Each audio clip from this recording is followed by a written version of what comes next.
What's up, everybody? Welcome to the Friday edition of the NBA Matchups Breakdown, January 8th. I'm Socrdave, David Kitchen. Joining me, three of the best-looking guys in the industry. Geoff, Ulrich, you're welcome for that. Also, Rob, WorldWideWob. You can find him. He's like famous on Twitter. And I guess so is at Andrew Wiggins, a.k.a. Makisupa. Guys, how's it going today? Pretty good. Andrew's famous in the NBA. That's cool. I think Wiggins 22 or 22 Wiggins is famous on Twitter. I don't know about Andrew Wiggins. But. Yeah, but do you still get like people that tweet to at Andrew Wiggins? I don't anymore. I think people realized. I used to have Michael Jordan as my picture to try and fool people a little bit. And then the real Wiggins, he's got hundreds of thousands of followers now. So I think people are starting to figure out Twitter, and if a guy has like 2,000 followers, that he's probably not the real deal. So, well, listen, Wiggins, if you put a picture of your face up, I think people are going to be able to decipher between you and the Minnesota Timberwolves. Andrew Wiggins pretty quickly. You'd be very surprised. Maybe. All right, let's talk about the injury report. And Andrew, I'll go to you as far as what are some of the key injuries to look for today? Yeah, so Elfrid Payton, who's missed the past 2 games, he's being listed as doubtful. So you can go ahead and fire up Oladipo, although his price has come up. I think he'll still be very popular. In Memphis, you have Courtney Lee and Mike Conley are both listed as doubtful. So Mario Chalmers is going to be very popular tonight. Tony Parker is questionable. That's a game we're probably going to recommend avoiding. Golden State, Festus Ezeli is doubtful, so Bogut maybe a few extra minutes. And then for the Lakers, D'Angelo Russell rolled his ankle at the end of the game last night. He did come back in, but it looked kind of bad. I'd be a little surprised if he plays tonight. And then Kobe Bryant, I guess he's questionable all the time, so I think he could miss as well. Yeah, and that would put the Lakers in a situation that they were in a few nights ago, Geoff. Yeah, I guess it would. I mean, there'd be a lot of minutes to go around, I guess. I mean, someone rostered Jordan Clarkson and Lou Will, and then didn't get any fourth quarter minutes from them in that game, and that someone is a little bit bitter still today. Well, Swaggy's in the doghouse.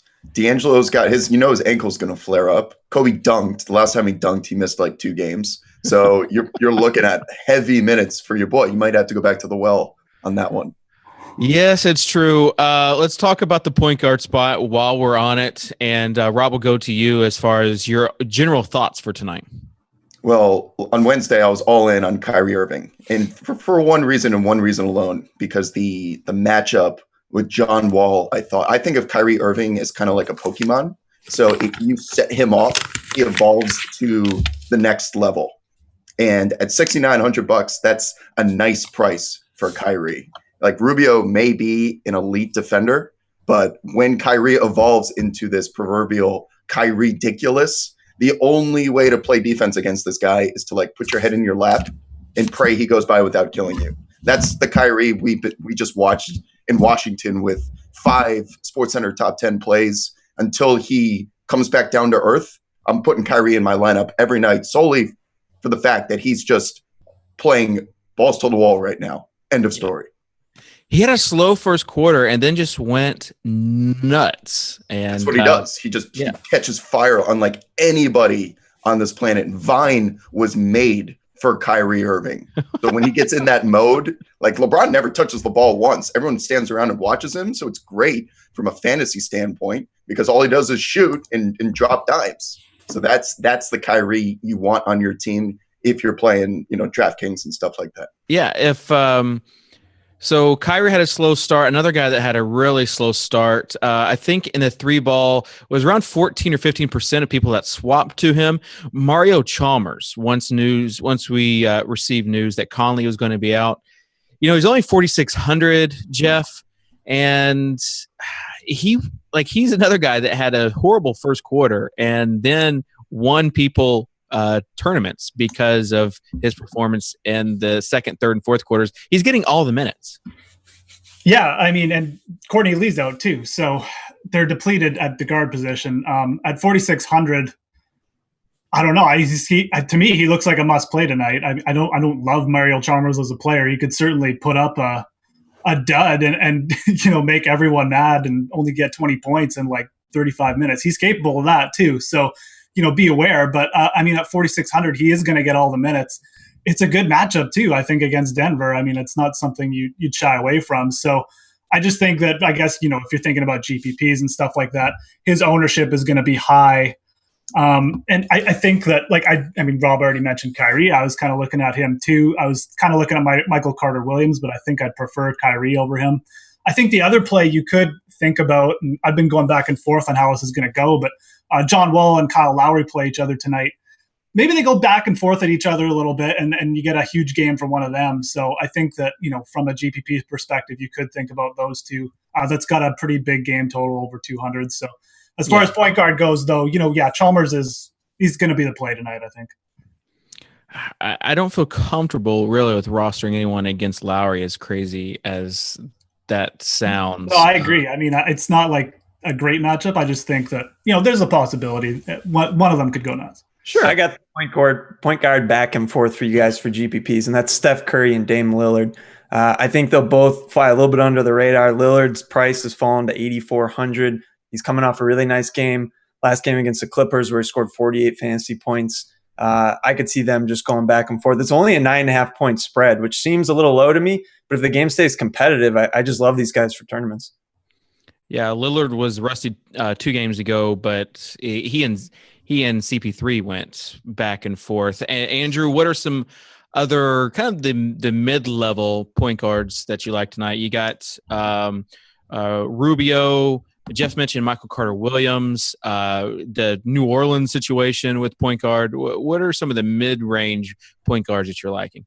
Yeah, so the slate as a whole tonight is pretty interesting in that I think at pretty much every position but point guard, there's not a lot of plays that I love. Point guard, there's a ton that I like. And you guys hit on who I think would be the 2 most owned players tonight is Chalmers and Irving. I thought I was being a little sneaky when we did the podcast this morning talking about Kyrie, but the more I've thought about it and talked to other people, I think everyone's going to be on him. He's just been playing too well. Some other guys you can look at, you mentioned Michael Carter-Williams. He's been playing at a very high level for the last 3 weeks. I like him even though his price has come up. A guy that's a little bit sneakier that maybe you could play even in cash, but definitely in tournaments is Goran Dragic. The Dragon getting a revenge game tonight. It's a good matchup. They're on the road, so it's supposed to be a competitive game, 5-point spread. They're going to be playing up-tempo against Phoenix. A lot of stuff to like about him. And I mentioned Lillard. He's probably my favorite tournament play tonight. Yeah, talking about in cash games, especially if we get news about the LA situation, you could easily just I'm pretty sure I'm going 3-point guards tonight in the point guard and flex spot. You go Chalmers, Kyrie, and Clarkson, and have a good base from there. Let's talk about shooting guard, and Andrew will stay with you. Who do you like at shooting guard? It's not exactly a pretty situation outside of a few select guys. Yeah, so I think Oladipo is going to continue to be the most popular play here. We've got Elfrid Payton as doubtful, so it looks like he's not going to go. Oladipo should play a lot of minutes, continue to start at point guard. Gets a good matchup against Brooklyn.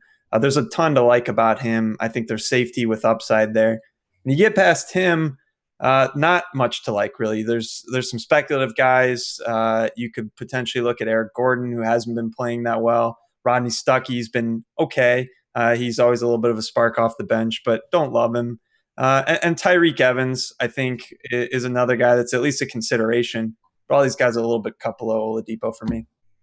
Yeah, Geoff, he was around like 70% in Wednesday's tournaments.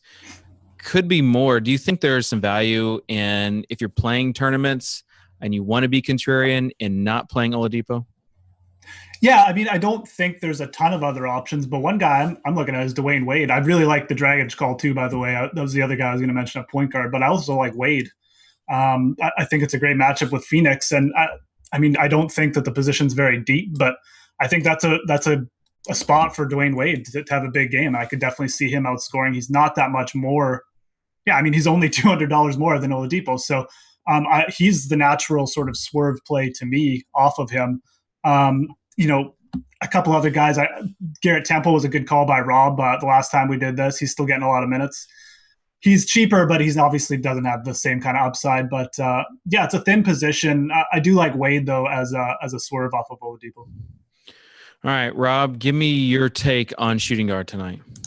Well, if Oladipo isn't 50% owned, it's going to be like a disappointment. Like, look at the slate of shooting guards to choose from. It's either Oladipo or nobody, as far as I'm concerned. One guy, actually, that I think is a little bit of a dark horse tonight is going to be Ian Clark at 3,700. And I bring it up because there's one, blowout potential with Steph Curry coming back. Two, Steph's minutes are going to probably be limited, even if it's not a blowout, because everyone's a little nervous about that shin. Barbosa's still ailing. And Ian Clark went 1 of 10 from the field last game, 1 of 10, and still put up 26 fantasy points. So don't be surprised if Clark runs 30-plus minutes. And even if he doesn't, if he just does a little bit better than he did last game in limited time, he's going to provide his value maybe 2 times over. So it's a little bit of a risk, but again, for 3,700, how can you not at least try?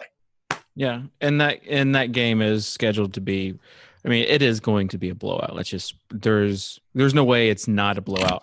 I like Clark. I've been following him ever since he played college at Belmont, one of the teams that's always in the NCAA tourney and right down the street. So he's always been a fun player to watch. He's just kind of had a lackluster season with peripherals, but like you said, had a good last game. I want to know any of your guys' takes on Devin Booker.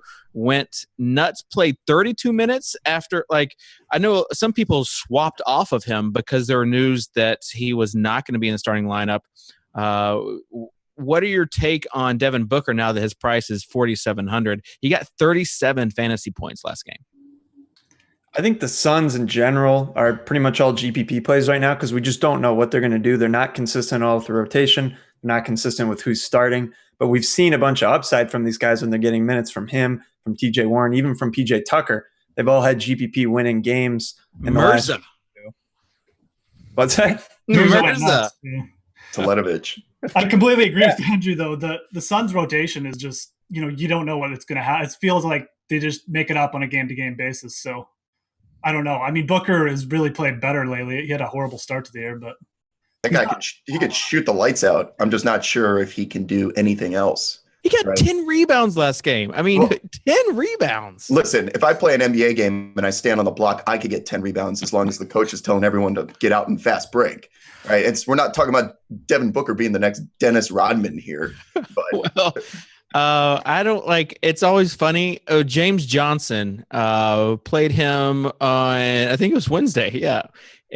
Or maybe Monday, one of those days. And he had one fantasy point in the whole first half.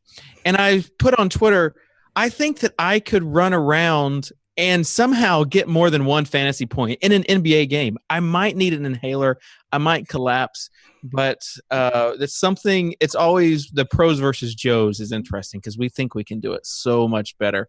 I will say, shooting guard Lou Will. If that situation, he had a bad game. He couldn't hit anything on Wednesday, but up until then had been pretty consistent. So, like you said, if we get Swaggy in the doghouse, if Kobe's not playing, if D'Angelo's not playing, they're just all the minutes for Clarkson and Lou Will, and it's a late start game, so you might need to monitor that situation pretty closely. All right, Rob, let's stay with you at small forward. What are you looking at? 2 plays for me. The value play, I guess, is Joe Johnson. I mean, I don't like the guy, but he's so cheap. He's so cheap, and there's no one on that team that can do anything. Just how do you not put this guy in your lineup and just not hope he chucks 23 times, which he did last game? The problem is he only made 2 of them. So I guess that's my recommendation, as much as I hate to admit it.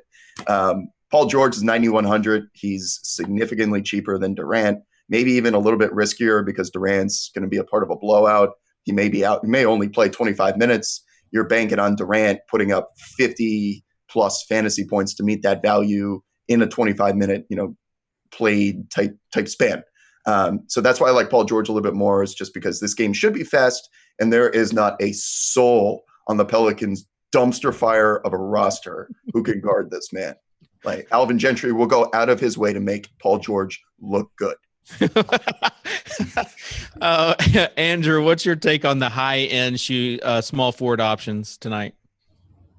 Yeah, I mean, there's not a ton to love. I think that Paul George is an okay tournament play, but he's been really up and down, and I wonder how much everyone being healthy impacts him, because I think his big games have really come when CJ Miles or George Hill or whoever has been out over there. And we did see a few big games earlier this week, and they had some injuries, but I still think he can go off. He's shown upside, but more of a tournament play. Kevin Durant, if you feel comfortable with the potential blowout, I mean, look, if they're blowing out the Lakers, it's probably him and Westbrook doing the damage. So I don't mind him, and if the game were to stay close, he could easily drop a 60 spot. On the cheap end, as much as I appreciate you comparing your athleticism to James Johnson, I think he gets the slight nod there. And if you want to go cheap, I think him at 3,500. And then the guy who I actually think will be the most popular is probably Tony Allen, because they're just really thin and he's going to get a ton of minutes in a pretty good matchup. Yeah, he'll get over 30 minutes at 3,800 without Courtney Lee. And you talked about just the lack of guards there. I need a timeout. Can we talk about how bad CJ Miles is, please? We tried to talk about this on the previous show last time. I can't stand this guy. Who does he think he is, chucking threes every time he comes down the court? That's what he does. Paul George plays on his team. He is one of the top 5 worst players in the NBA. Maybe not because of talent, but because he thinks he's Michael Jordan at all times. Give me a break, CJ Miles. Get out of my face. It was fun last year when he was 3K and he was making those threes and you get the half-point bonus on DraftKings. This year, not so fun when he's taken away from Paul George. Every time he makes a three, he's got that Josh Smith syndrome. That's every time I make a shot, like Lance Stevenson, it means I could go shoot 5 more. That's like the worst thing that can happen is when one goes in, he's going to shoot 6 more. Unless you own him, and that's the best thing ever. Oh, true. Love playing this guy in tournaments. So you've got we talked about Tony Allen. You also have the 2 other small forwards from Memphis that are in play, as well as Giannis. That game is going to be a really close game. I haven't really figured out how to get a lot of exposure to it, but this would certainly be one way to do that. With a total of 203 and Dallas favored by 1, it's going to be a close game. And man, how sweet is overtime when you have exposure to that game? And how devastating is overtime when you do not have exposure to that game? So maybe you get that. Geoff, anybody else at the small forward position that you like tonight? No, I mean, I think Allen's a pretty solid value pick. Maybe Otto Porter just for the safety perspective because he can play so many minutes. I like him as a player too. No DeMarre Carroll. Probably see some of James Johnson, but James Johnson doesn't play the whole game either, so you might see some of like Terrence Ross, who isn't as good defensively. So I think there's some value there. I just like him for a safety play on a position that's really kind of sketchy tonight. So you could look at him. I do like Tony Allen, though. I think the best of anyone at this position. I'd rather just pay down here and maybe pay up somewhere else. If you're doing some late swaps in your lineup and want to have something open so you can swap to some of those guys we talked about earlier, TJ Warren, that game doesn't start until 9:30 Eastern time. He is 4,900. It's just crazy because of this, like you said, he's just a GPP guy. Played 21 minutes against the Lakers. They said he was going to come off the bench. And then goes nuts with 37 minutes, 30 fantasy points. You got Tucker as well. Like those are guys, especially if you're playing in a GPP and want some late swap action, you can get those guys. All right, let's move on to power forward. Geoff, we'll begin with you. Yeah, so I think this is the position I hate the most tonight, right now, unless something comes open later. I'm probably just going to play Draymond Green. He's coming off a night where he only played 28 minutes. I know there is always a blow potential with Golden State, but I just think he can get 50 or 60 points even if he only plays 3 quarters tonight. I don't really see Portland, holding him back at all. I just think that if you look down, there's just too many question marks at other plays. Kevin Love, he's cheaper. I guess you could go against him. He got the revenge narrative going. A couple other plays, Milwaukee, Jabari Parker's getting a lot of minutes. He's cheaper, but he's just not really producing that great. So for me, the safe play tonight is Draymond Green. That's probably who I'm going to go with. And like I said, and just pay down somewhere else. Andrew, Draymond or AD?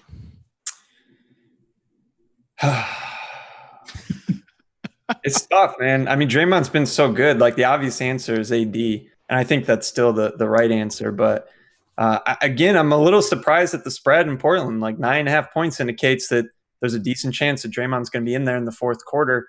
It doesn't seem to quite pass the smell test. But if he's out there for 4 quarters, you really got to like his chances of having another monster game. So it's really close. Yeah. I think they're both pretty solid plays. And the good thing about some of these guys talking about the Thunder and the Warriors is that when you're playing on the road, it's a little easier to roster those guys because like the spread's going to be closer. The game stats have showed us, data has showed us in the past is going to be closer. So still definitely a chance of a blowout, but that line has come down in Portland. We'll see kind of how it plays out. Rob, any power forwards that you like tonight? Yeah, I'd like to start off actually for having a quick moment of silence for Jan Mahimi and Jordan Hill tonight. Thank you. Sorry, I laughed. Okay, so he's still cheap. Like Davis is, he should be $12,000 every single night. And a night like tonight, where he's going to be going up and down the court against a small ball team, Davis is going to be unleashed like that Persian monster in 300 that they bring to the hot gates and the chains, right? That big scary dude with the teeth. Who exactly on Indiana has the physical attributes to so much be in the same arena as this dude? He should go off for 65 again. End of story. Don't mess around. I've been recommending all these like cheap plays. Now it's time to start throwing down some cash. Anthony Davis is where it's at. Draymond Green obviously is the other big choice, but I think Davis goes bonkers tonight, completely bonkers against a small ball team. All right, and I agree. Rob, I'm going to list some names. It just seems like there's some vanilla power forwards, some older guys, maybe not as sexy, but Dirk, LaMarcus, Kevin Love, Chris Bosh, 4 experienced guys. You can even throw in Thad Young, kind of in that same price range. Of those guys, who are some guys, if any, that you like? I don't like one-dimensional players. Dirk, as much as I love him and he's going to be a Hall of Famer, what does he get you nowadays besides just pretty-looking jump shots, which counts as the same as an ugly-looking jump shot? Of all those guys you listed, Kevin Love probably the most talented in all-around game, but with Kyrie back, he's never seen the ball, and Tristan Thompson and Mozgov get all the rebounds anyway. So my choice from the ones you selected, probably Chris Bosh, just best all-around game. Not much competition in a Suns defense that just doesn't care anymore. Tyson Chandler signed. That's what you get for giving Tyson Chandler a $50 million deal, is that he's not going to care for the next 2 years. Like Chandler loves to just disappear and then come back for when his contract's up. Bosh is going to be going up against that tonight. So expect him to, I think he puts up a 2010 game, and he's actually been playing defense as well. So Bosh without a doubt from the guys you listed. Y'all Andrew, you missed old man Zebo in there. Yeah, he's got a scoring role off the bench. Do you like him tonight? I do. I mean, look, they're just missing bodies, so there'll be a trickle down effect. He'll get some more minutes. I think you can project him for 30 to 32 minutes, and he's been playing pretty well. It's a good matchup. He's been balling. Yeah, I love him tonight. I just think that he's going to go under the radar. He's a little bit cheaper than all those other guys, and he could easily outscore him. Okay. I had 55 a few nights ago, and obviously got blown out at OKC, but they are favorites against Denver. So I like it. All right. Let's start with Geoff, you at the center spot. Yeah, so there's no sort of high upside options or expensive options, I should say, that really stand out. I do like Jaja coming off the rest game. I think at 6K, he's really consistent. He's getting a lot of minutes. I think it's a good spot. So he's someone I'm definitely looking at. I also think you could look at Greg Monroe. He's a little bit more one-dimensional.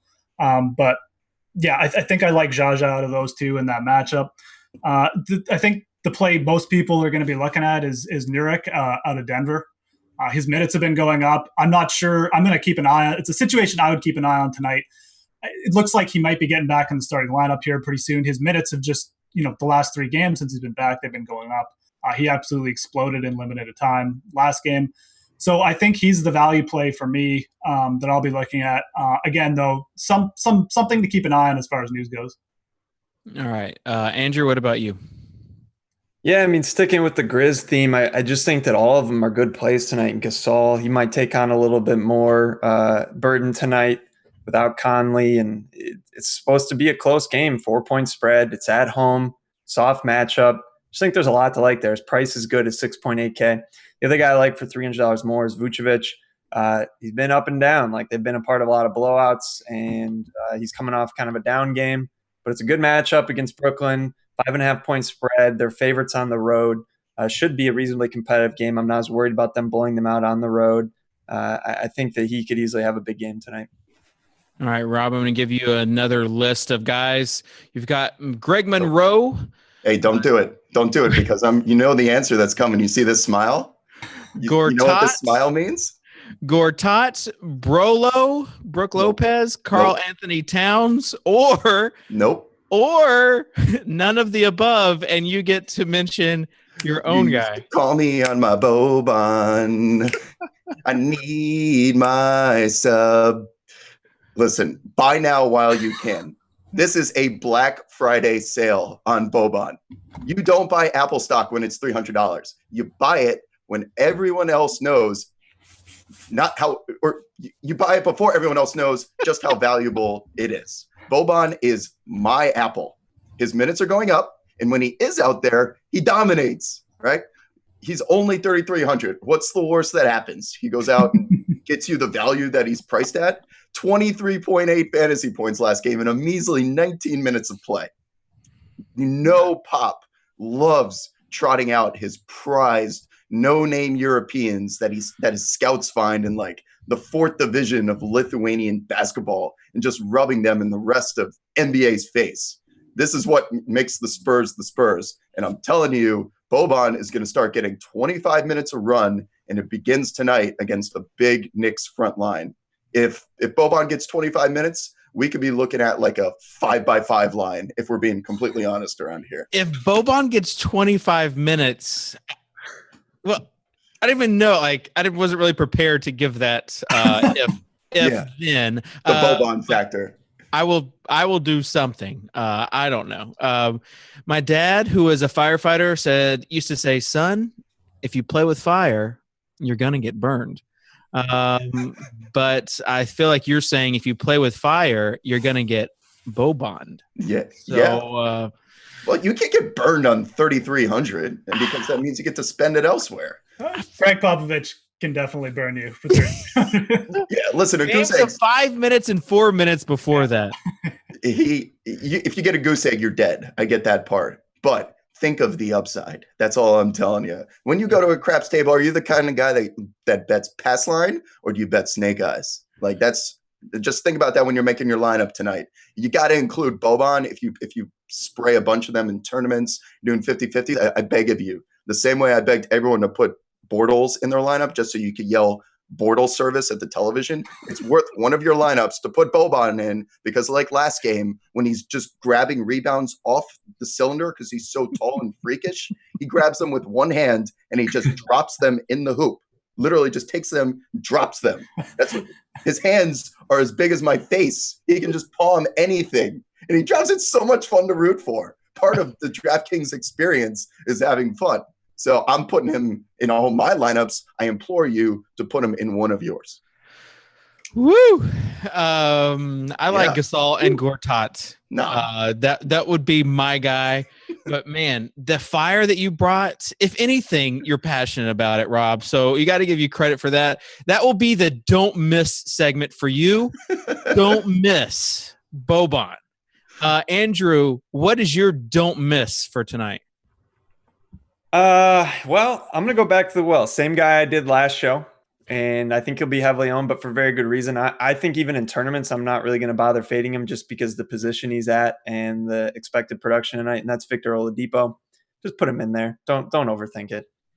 Oh, cool. Way to go out on a limb there, Andrew. All right. Geoff, you have something like Anthony Davis is going to get a block tonight, something like that?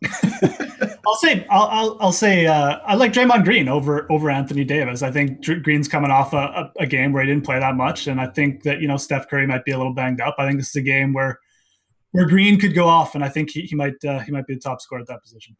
Very nice. My don't miss is that K-Love will get 30 points tonight in Minnesota. That's my don't miss. So a little bit of narrative street there. But guys, it's been a fun show. Always fun to do shows. I mean, not really with you, Andrew, or you, Geoff, but with Rob. Like, you're really fun to do shows with. The other two guys, whatever. But thanks to Geoff Ulrich and Andrew Wiggins, and thanks to my man, WorldWideWob. Catch us on our Twitter. You see the Twitter handles on the screen. You can catch us on Twitter, Sweating Games, talking about games later on through the night, and then all of Rob's nonsense as well. So on behalf of those guys and me, Socrdave, signing off. We'll see you next time.